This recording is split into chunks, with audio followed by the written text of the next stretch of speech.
ನಾಗರ ಪಂಚಮಿ ಅಂಗವಾಗಿ ನಾವು ಬಸವ ಪಂಚಮ ಅಂತೇಳಿ ನಮ್ಮ ಇಡೀ ಸಾಹಿತಿಗಳು ಹಿರಿಯರ ಮುಖಾಂತರ ಪ್ರತಿಯೊಂದು ವಾರ್ಡಲ್ಲಿ ಕೂಡ ಈಗಾಗಲೇ ಕಳೆದ ವರ್ಷ ಕೂಡ ಅಲೆಮಾರಿ ಕಾಲೋನಿಗಳು ಮಾಡಿದ್ದೀವಿ. ಈ ವರ್ಷ ಕೂಡ ಹುಡುಗಜಂಗಮ ಕಾಲೋನಿಯಲ್ಲಿ ಕೂಡ ಬೆಳಿಗ್ಗೆ ಮಾಡಿದ್ದೀವಿ.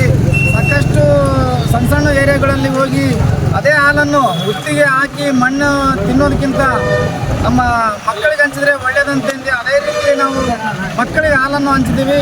ಇದೇ ರೀತಿ ಪ್ರತಿ ವರ್ಷ ನಾವು ಮುಂದುವರಿಸ್ಕೊಂಡು ಹೋಗ್ತೀವಿ ಬಂಧುಗಳೇ. ಹಾಗಾಗಿ ಈ ಮೌಢ್ಯತೆಯನ್ನು ತೆಗಿಬೇಕು.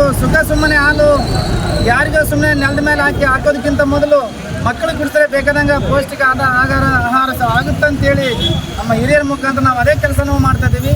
ಹಾಗಾಗಿ ನನಗೆ ಮಾತನಾಡೋಕ್ಕೆ ಅವಕಾಶ ಮಾಡಿಕೊಟ್ರು. ಈ ಒಂದು ಬಸವ ಪಂಚಮಿ ಕಾರ್ಯಕ್ರಮವನ್ನು ನಾವು ಈ ರಾಜ್ಯಾದ್ಯಂತ ಆಯೋಜನೆ ಮಾಡಿರ್ತಕ್ಕಂಥದ್ದು. ಅದ್ರ ಭಾಗವಾಗಿ ಇವತ್ತು ಹೊಸಪೇಟೆಯಲ್ಲಿಯೂ ಸಹ ಹಲವಾರು ಗ್ರಾಮೀಣ ಪ್ರದೇಶಗಳಲ್ಲಿ ಮತ್ತು ಕೇರಿಗಳಲ್ಲಿಯೂ ಸಹ ಇವತ್ತು ಈ ಒಂದು ಹಾಲನ್ನು ಕೊಡ್ತಕ್ಕಂಥ ಕಾರ್ಯ ಈಗಾಗಲೇ ನಾವು ಇವತ್ತು ಬೆಳಗಿನಿಂದ ಮಾಡ್ತಾ ಇದ್ದೇವೆ.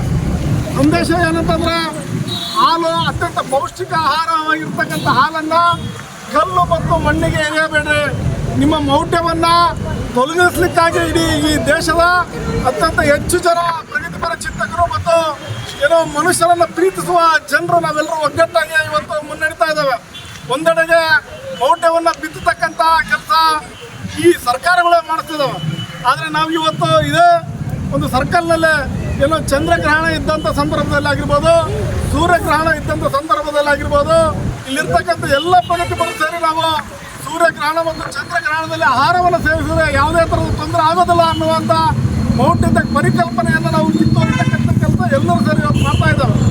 ಹಾಗಾಗಿ ಮುಂದಿನ ದಿನಗಳಲ್ಲಿ ಈ ಒಂದು ಮೌಢ್ಯವನ್ನು ಬಿತ್ತತಕ್ಕಂಥ ಒಂದು ಟೀಮ್ ಇದೆ.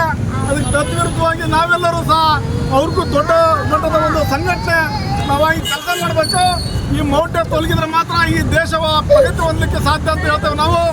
ಎಲ್ಲಿ ಮೌಢ್ಯವಿಲ್ಲೋ ಅಲ್ಲೆಲ್ಲವೂ ಪ್ರಗತಿ ಹೊಂದಿರತಕ್ಕಂಥ ದೇಶಗಳು ಇವತ್ತು ನೋಡ್ರೆ ನಾವು ಚೈನಾ ಆಗಿರ್ಬೋದು, ಜಪಾನ್ ಆಗಿರ್ಬೋದು, ಅಮೇರಿಕಾ ಆಗಿರ್ಬೋದು, ಸುಮಾರು ದೇಶಗಳಾಗಿರ್ಬೋದು, ಎಲ್ಲೂ ಸಹ ಈ ಥರದ ಮೌಢ್ಯಗಳಿಲ್ಲ. ಕಲ್ಲಿಗೆ ಹಾಲು ಹಾಕ್ತಕ್ಕಂಥದ್ದಿಲ್ಲ, ಮಣ್ಣಿಗೆ ಹಾಲು ಹಾಕೋಂಥ ಪರಿಸ್ಥಿತಿಯಲ್ಲಿ ಇಲ್ಲ.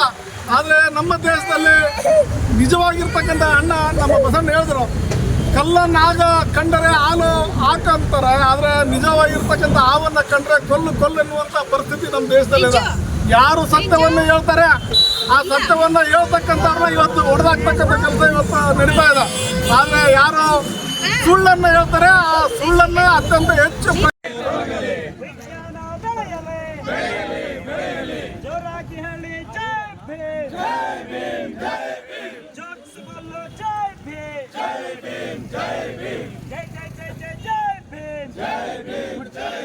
ಮೌಢ್ಯತೆ ತೊಲಗಲಿ,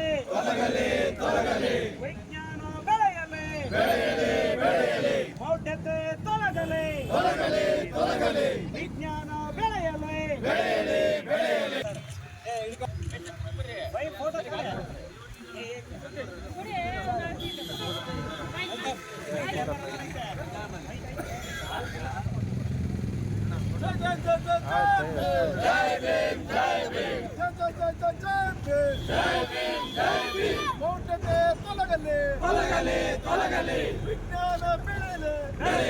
ಬೆಳೆಯಲಿ, ಮೌಢ್ಯತೆ ತೊಲಗಲಿ.